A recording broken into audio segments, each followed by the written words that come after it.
At good news naman para sa ating mga consumer, inalis na po ng Bureau of Fisheries and Aquatic Resources o BIFAR ang fishing ban para sa isdang tamban sa Mindanao. Lumalabas po kasi sa pag-aaral ng nasabing ahensya na bumabalik na sa normal ang bilang ng mga isda o ng mga nasabing isda. Matatanda ang 3 buwan ding ipinatupad ang pagbabawal sa pangingisda ng tamban doon. Ang tamban po ang ginagamit sa mga delatang sardinas. At dahil dito, kumpiyansa na ang local sardines industry na makakabawi sila sa pagkalugi na resulta ng fishing ban ng tamban.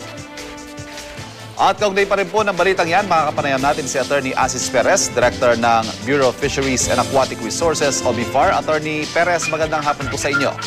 Magandang hapon po, Sir Ivan, at magandang hapon din po kay Ma'am Connie.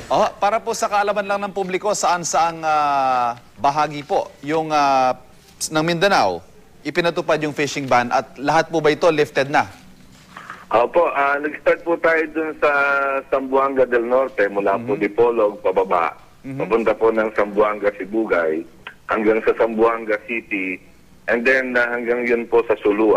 Yung pong buong kahabaan na yun, doon po natin pinatupad po yung close season for sardine fisheries starting December 1 up to February 29 po. Okay, so as we speak, sir, totally lifted na po lahat yan, ano? Lifted na po. Lifted na po yung closure natin. Bukas na po, pwede na po manghuli ng sardinas ngayon. Ang lahat pong mga isda. So, sir, is this the first time o do we periodically implement a ban sa sa fishing po ng mga tamban? Opo, doon po sa lugar na yun, ito pong kauna-unahang pagkakataon.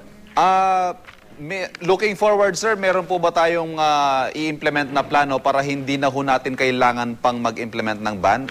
Is there a way na maalagaan natin yung ating resources dito po sa mga tamban? At the moment po, importante po itong gawin natin, ito pong close season, because this is the time when the fish is on their is about to give yung mag-lay down po ng mga eggs nila. So na-establish po yan ng science na November, December po. Yan po yung pinakamalaki po yung porsyento po ng mga tamban natin na buntes at nangingitlog. Okay. Kaya importante po yung close season on that particular part of the year. Pero dito naman po sa, I'm assuming nagkaroon po ng over-harvesting kaya kailangan natin magpatupad ng ban? Ang lumalabas po dun sa initial na pag-aaral po natin ay una, nagkaroon po ng over-harvesting. Pangalawa po, ay malakas po kasi yung destructive fishing method sa area po na yon. Yung so, dynamite fishing po ba ang tinutukoy ninyo, Attorney? Yung dynamite fishing po, at saka siyempre po yung po mga mapanirang uri ng pangingisda na pumapatay po ng mga maliliit na isda. Okay. So, meron po ba tayong i-implement, sir, na mas stricto siguro ang pagpapatupad ng mga regulasyon natin? Opo. Ang atin pong ginagawa ngayon is we're working closely with the Philippine National Police and the Philippine Coast Guard para po ma-implement po natin yung mga batas na lumalaban naman po sa illegal fishing.